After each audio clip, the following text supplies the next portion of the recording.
Well, let me say a few words about Chui. So I've known Chui for many years. She's got a PhD from Belfast University, looking at accessibility and in particular adaptive accessibility, which when you think about it is probably the only way to do accessibility properly. So the PhD from Belfast University. Then Chui was working at CX Partners in Bristol. That's where we worked together for many years, maybe 10 years, I think. She's an author of a book called International User Experience, published by Five Simple Steps, and is editor at Smashing Magazine. So, but more recently, she runs a consultancy called Bayo, which I'm sure she'll tell you about, does really interesting work. She publishes something called the Good Design Guides, which are in a sense country guides for how to localize your design work in different cultures and countries. She counts Google and Spotify amongst her clients, and she's Chui Chui Tan. She's the only culturalization strategist that I know. So Chui, take it away. Thank you, Dave. So let me share my screen. So thanks, James, Stuart, and Dave for organizing US Bristol, and Dave for the introductions, and everyone who joined in today as well. First talk, no pressure.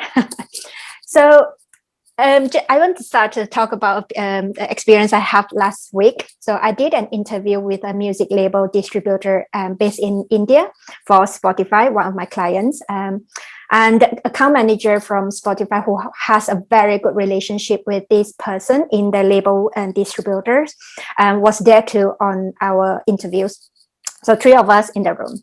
And at the end of the sessions, the person from the music label company was saying to the account manager, Ashni, which is not the real name, he said, Ashni, you seem to have put on quite a lot of weight recently. And bear in mind, these sessions is actually being recorded and live streamed too. And so you can imagine at the back of the room where all the product managers and designers from Stockholm, London, New York, they were viewing, and they were just like, what? Can't believe she just said that. And that reminded me of some years ago when I was traveling to China with a client from the US. And one day we went to the clothes shops in the mall in Shanghai. As we walked out the shops, and after a quick look, the salesperson stopped us and said, oh, hang on, we have some clothes that can help you to hide your arms, which, as you know, that implies her arms are big and needed to be hidden. And the client awkwardly smiled, and we left the shop pretty quickly. I know that salesperson in China, in Shanghai, came with a good intentions, and she wanted to find something nice for the client. And the lady from the music label distributor as well was just having a friendly chat, since they have a very good relationship. But it seems quite common in Asia to be direct and from the good intentions. But in the eyes of other peoples from different culture, that might appear to be a bit offensive and rude. And these are just simple examples to illustrate the differences in mentality and how people in different societies see things and how they interact. So this is exactly what I focus on when I help businesses to define their strategies for their markets in around the world, based on a full understanding about their customers, their context, and their markets, and help them to provide as localized experience as possible, so that their customers in this market could have the best experience they can provide, and the business could grow more successfully globally too. And throughout my career life, I have been doing this in over 50 countries now, and still counting. And the efforts never end for me or for my clients, because understanding a market is not a one-off effort where once you did a round of research, it means that you know it all and you're all good for that market. Because you need to see things from different aspects, depending on the industries you are in, depending on what stages you are at with your business, because you will keep moving, and how much more you can continue to be better. So not long ago, a few months ago, I was in conversations with an international audiobook company. And the person who came to me look after and oversee their Middle Eastern market. And he said that we actually see low conversions across our funnel. We have low retentions, means people don't seem to stay with their service for a long time. And they see very low engagement in this region. So even they sign up, they don't actually interact with the service a lot. So they're not sure why and how to increase those rates. And this is mainly because they do not know much about their customers in the market. Their European based senior management unfortunately suggests this, that, in the past, we have put X amount of money onto Facebook and ads, and it has increased X%. We have X% of new sign-ups. So let's do that in these regions anyway, it will work. So this way of thinking is flawed and very, very concerning in many levels. Because first, what works in one market does not necessarily will work in other markets. So this applies not on all aspects of the strategy or design, not just marketing or your design or business proposition. It's every single point of a touch point. So for example, in this case, Facebook might be the right channel for the users in this region within their target users. And even so, this might be where their target audiences might hang out as a social media network. But due to the nature of the products they're offering, the audiobook service, seeing an ad on the Facebook might not be sufficient in giving the locals the confidence they need to check out their products or their service, or even to sign up, because of the low level of maturity in the usage of such service like audiobook in this region. So for example, what is audiobook landscape in this region? Do people listen to books rather than read? If it is not a common behavior, why so? And where might be the resistance? And most importantly as well, who are their users? You know, for example, in Saudi Arabia, it's only recently the Riyadh Bank offers ladies bank where women can open their own bank account. Because in general, women are still not allowed to open their bank account in Saudi. In fact, only two months ago, the Saudi Arabian Monetary Authority only allows mothers to open their bank accounts on behalf of their children. Before this, a married mom had to bring their husband along, or actually have to obtain consent from the court to open a bank account for their children. So in these cases, for this audiobook company, are their users the men who pay for the subscriptions, or do the women have to say in what they want to sign up and the men just responsible to pay, or the men still have the ultimate say in what to sign up or what to pay? So many more these questions like that should be asked and to be ironed out before make informed decisions on how to increase conversions, retentions, or engagement rates. So I like to use the house party metaphor. So imagine that you put together a house party. So let's say in Indonesia, your newly launched market. And you might want to get as many people as possible in this country to come to your party and to stay in the party that you put together, because the more people comes and stayed, the more profit you'll make. And so let's say all you did is focus on attracting and inviting the locals to your house for a party, like via Facebook or anything like that. So you might get lucky and you got the channel right, and this is the crowd you're looking for. But what happens if once they get to the house, they found that the house decorations and setup felt very foreign to them, and they don't feel comfortable or don't feel like at home? And what if the party food is not what they are familiar with or they enjoyed? And what if it's the crowd that they found in the party is not who they normally hang out or who they like? Or the party songs are not the ones they can resonate or connect with? Or the party is not very child friendly, and that is going to be a big issue, because in this country, parties are often family friendly. So would they stay? Would they take the proactive initiative to invite more family or friends to join them? And would they come back to you for your next party?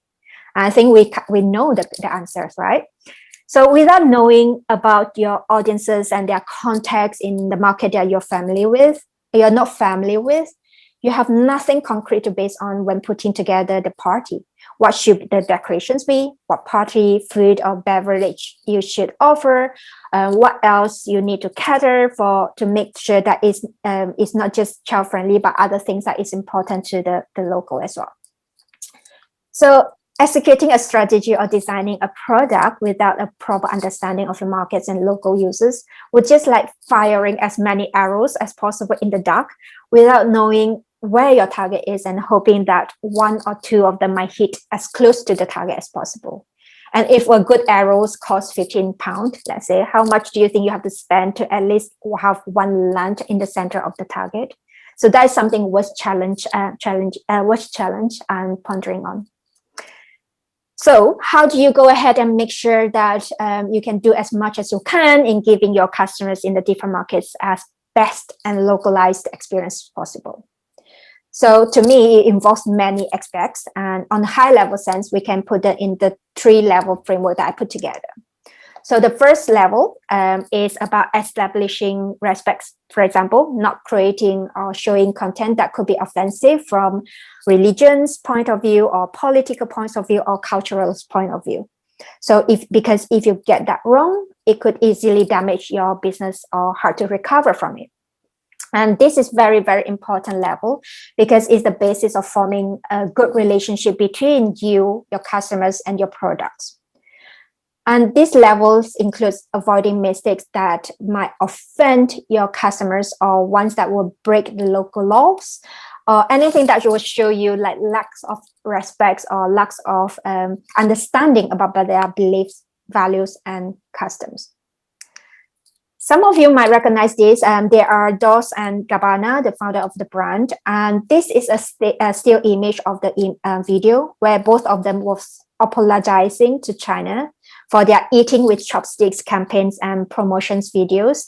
It was seen as racist and seriously offending the people in China. So in mid-November 2018, the brand launches 3 short videos on Chinese social media network called Weibo to promote their upcoming Shanghai runway show. But the videos, as you can see, they features a Chinese woman in lavish Dolce and Gabbana dress, attempting and struggling to eat pizza, spaghetti, and cannoli. And with Chinese folk songs playing at the background and a Mandarin speaking voiceover kicks in and say, "Welcome to the first episode of Eating with Chopstick by Dolce and Gabbana." But they purposely, deliberately pronounce it incorrectly in a way that mocks Chinese speech. And the male voice proceeds to mansplaining how to properly eat the dishes with chopstick. And the campaign was accused of belittling Chinese culture and promoting unflattering stereotype.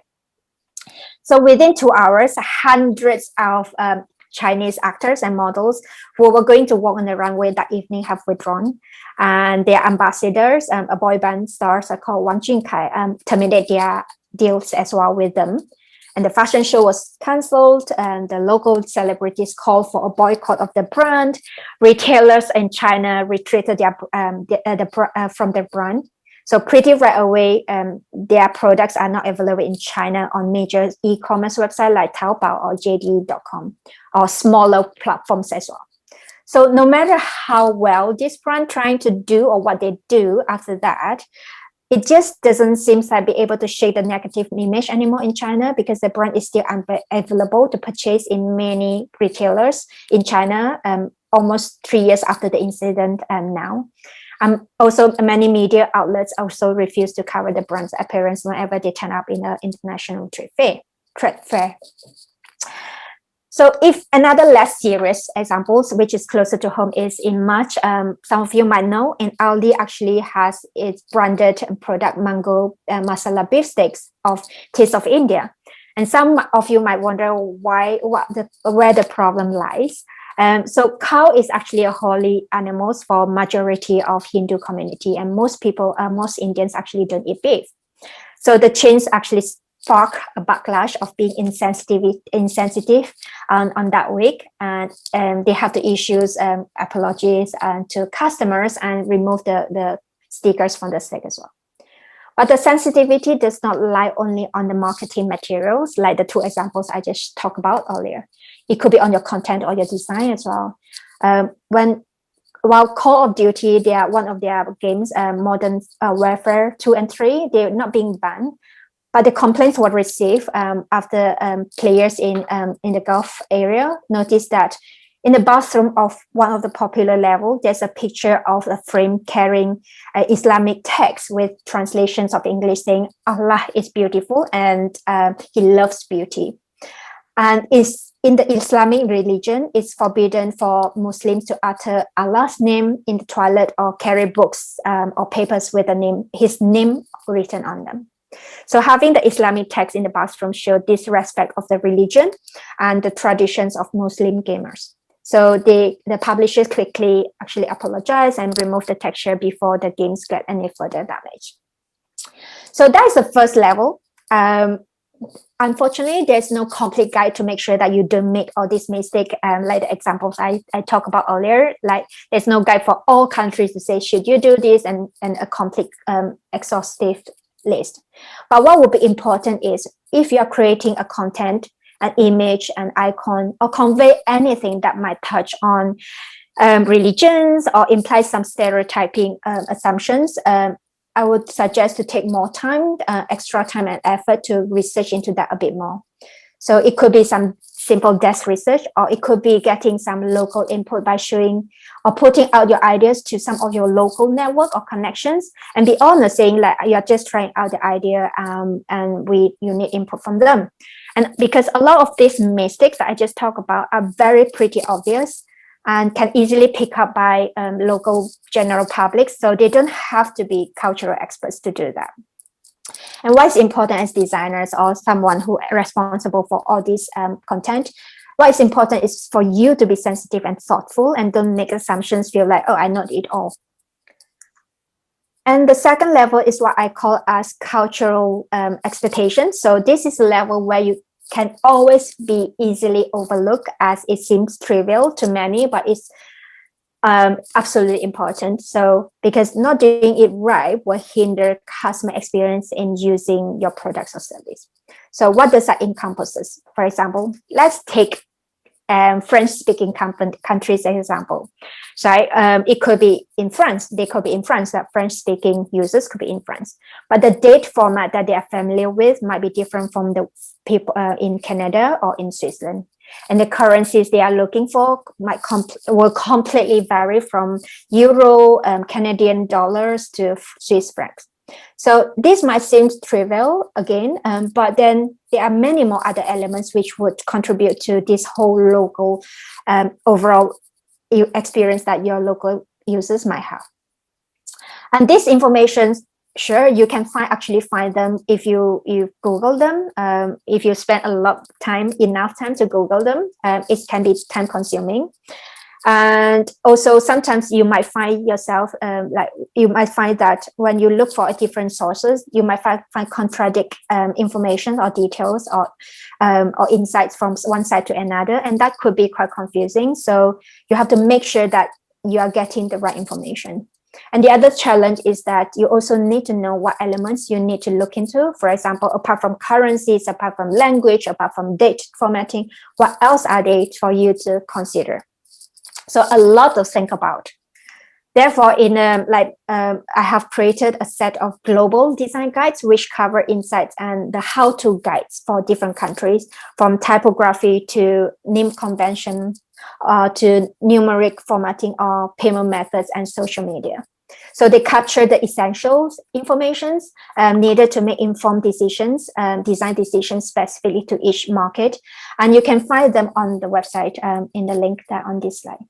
So to give you examples, what they might be, so it could be talking about choosing the right fonts. In Japan, is actually one of the considerations is the page load, and the way in China present discounts will be slightly different from what we're familiar with, like 30% discount. Instead, they actually have 70% buying cost. So you have to do the calculations. And you're talking about Mexico, installments very, very common. Sometimes people expect 20 installments for a small purchase as well. And how numeric numbers are being presented in India could be slightly different as well. So these are the things that you can find in the guide, and these are the things that you need to consider when you talk about the having a localized experience for your users. So that's the first and second level. And then once you get through that, there's a third level and the final level in the framework. So this is the level where it will help you to stand out from your competitors and thrive, and to increase your conversion rate, or to actually increase your brand perceptions in that market as well. So this is also the level where you require more insights and fuller understanding about your customers before deciding what and how best you can offer them. So take example on the music listening behaviors in Japan, for example. It is significantly different from other markets because their love for CDs means that streaming music is taking its time to grow in this market. So a few years back, when I worked with Spotify to understand what does all this mean, so we learned that in Japan, CD retailers are still like Tower Records are still very, very big presence in Japan, which runs over 80 stores in the country. And it's also possible for Japanese or listeners to rent CDs in the shops or in the library, and it will cost around €2 or so, and that is legal. So you get back and you download, and then you kind of return it back. And we learn all about all these things, like why they like about owning the CDs and the experience of opening, buying, opening, and collecting. And we also learn about the perks of having CD singles and albums bundled together for their pop idols fans, including the vouchers for priority concert tickets purchases or invitations to have handshakes events and so on. So these are the things we learned to explore how Spotify actually could transform all this physical experience that they are hang on to into a digital experience that Spotify could potentially offer as an extra for this market. And in March this year as well, I worked with Arrival, a star company, but also actually their IPO already. So they actually is an electrical vehicles manufacturers, which produce zero emissions public transit vehicles.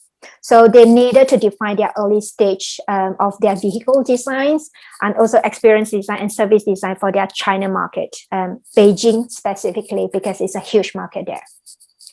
So apart from understanding the driver's context and the needs of the passengers, I also provide them with relevant Beijing specific insights. For example, in Beijing, they have this system called license lottery system, which the government will use to restrict the number of cars for every register every year, because Beijing is the congestion issues is really huge, and pollution as well.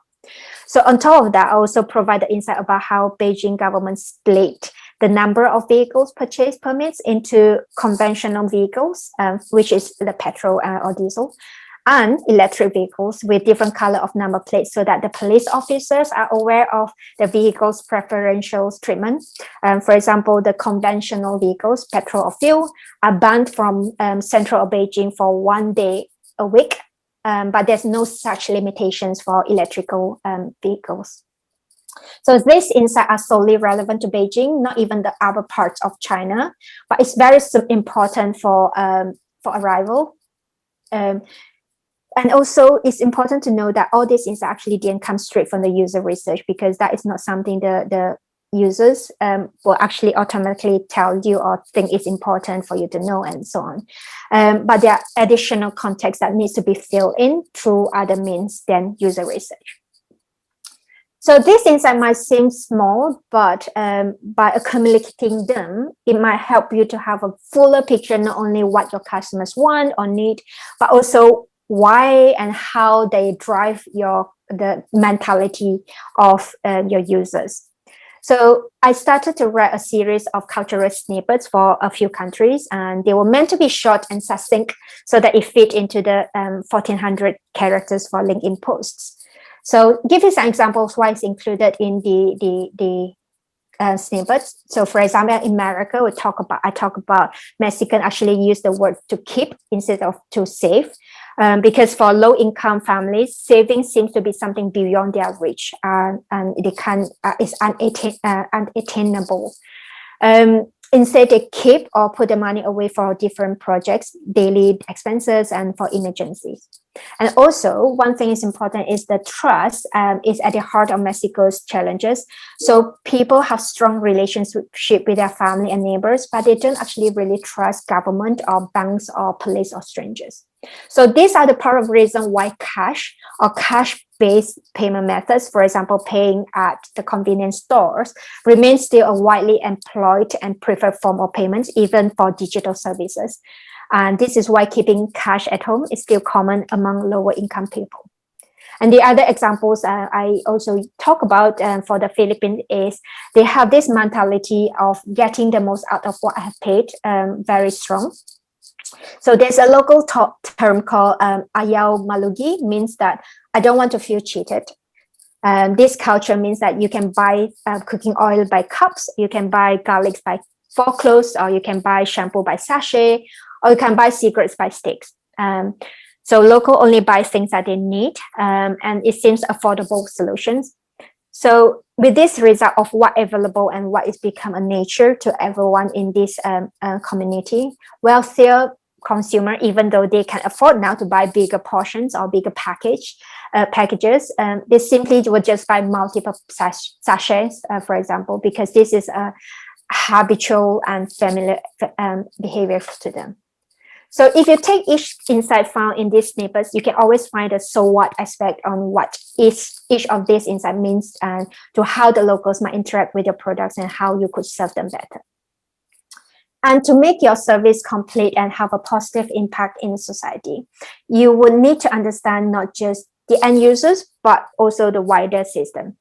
So there are a lot of companies in the past have attempted to come up with a digital medical interference for Africa regions, but almost all of them actually didn't successfully create a very big impact. So a year and a half ago, I worked with an international technology healthcare company with the funding from Gates Foundation. They aim to create a digital medical system to help HIV, TB, and mental health medical adherence in these developing countries such as Kenya and Rwanda. So to make it successful, not only we need to focus on the country's environment as well as the patient's living style and context where we go to their house and to visit them and to understand their context, but also the digital technology has to fit within the country's ecosystem, which works with the medical staffs or works with the hospital and clinic setup. And also we need to understand the traditions and beliefs, like their history on how that shape the locals, how they view and talk about certain health conditions and diseases and so on. So this is what I call as holistic approach. So not just focus on one thing, but look at everything, your user, their context, the countries, the environment they're in as a whole.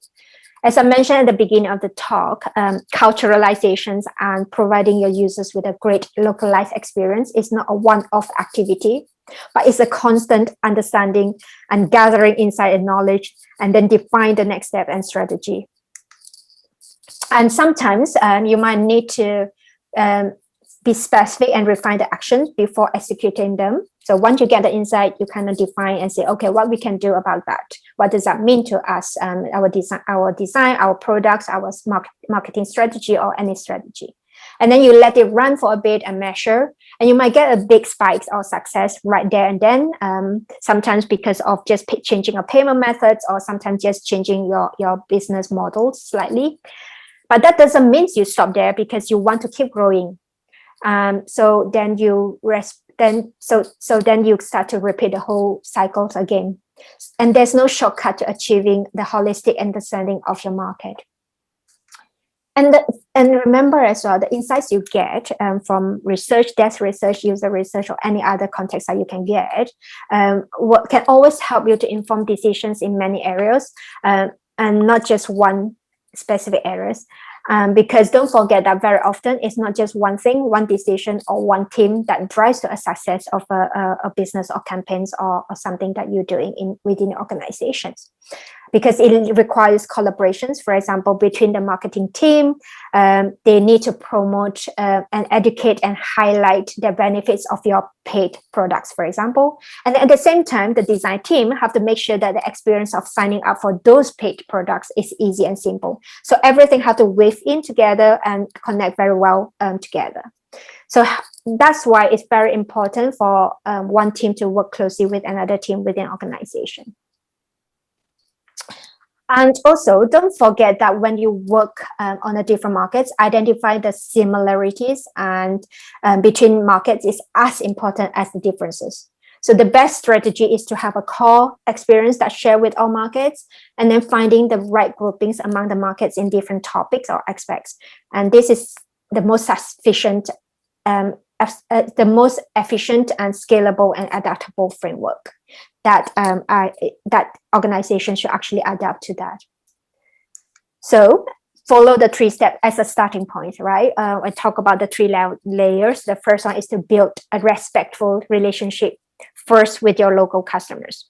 And then secondly, provide them with a basic local experience that we talk about that easily missed by a lot of companies. And then the thirdly is focus on the details to bring the experience to another level. Like many things in life, if you are looking for a magic wand allowing you to know everything so that you can create a design with one finger to click, and unfortunately there's no such a thing or such magic wand available.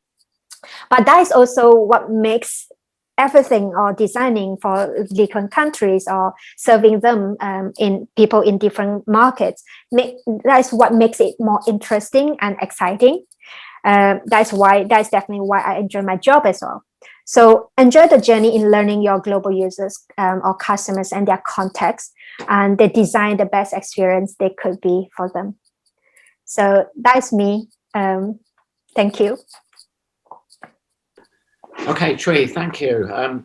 So we've got time for a few questions before the next talk. So the first one, I think, is, what should we go with? From Tom Demeronville. If you're a global company with users in every country, how do you decide which languages to focus on? Yeah, that is one thing that a lot of company, I say mistake, but it's a lot of common things that people are doing in different countries. So we are ready to go other markets. So where should we go? And the first thing I always think about is language. I kind of have to say, like, that is probably not the best way to think about how which country to go for or which language to go for, because talking language is just a subset of your culturalization. So for example, if I go back to this here, so you can see here that, you have a lot of different things coming out. So language is just one of the small elements within that. And you remember the examples that I gave you about French language, and you have 3 countries that actually covering that, but actually 3 countries want a slightly different experience. Apart from speaking the same language, there are actually a lot of differences between them. So what I would suggest is actually better approach is actually looking into different data points and to choose where you want to launch and who you want to focus on. For example, you can look at your data which market actually have the better engagement so far from you. Like, even without getting into those markets, there are a lot of people are actually buying your products or using your services in that country already. So you kind of say, okay, there's a starting point on that countries already. So to go in, maybe it will be quite easy to get to the next step.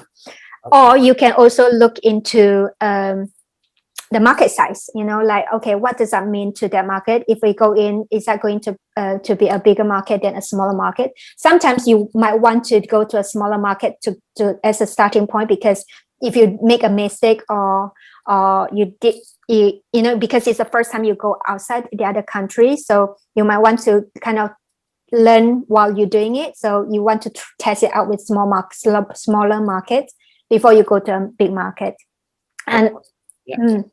So another quick question, if that's all right. Yeah. Have you found you get cultural differences within countries themselves, and what do you do about that? What do you mean? Sorry, can you repeat that? So perhaps you get different cultures within the same country. Mm-hmm. Then you have to look into whether well, that is a kind of vague question, really, because culture is a big thing. What does that mean by cultural differences within the same country? Do you mean different community within a country? Like, for example, Australia, there are a lot of community within the country. So Yeah. sure, you can see a different culture on that. So that will probably depending on who you want to focus first as main target users.